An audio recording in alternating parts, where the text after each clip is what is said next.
guys, in this video I'm gonna show you how to do a simple hyperlapse. It's a very powerful tool and I really love the look of this app.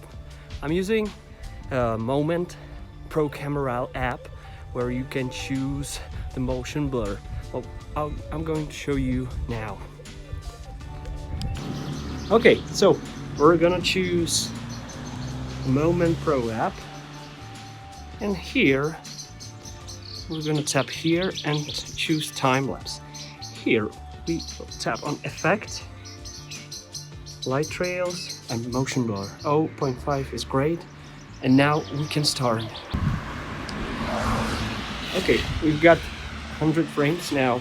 We tap this, tap it, and tap export. 4K, H264, standard, high, and 24 per second. Then you click export, it'll export, and then you save it into your photos, and voila, we're done.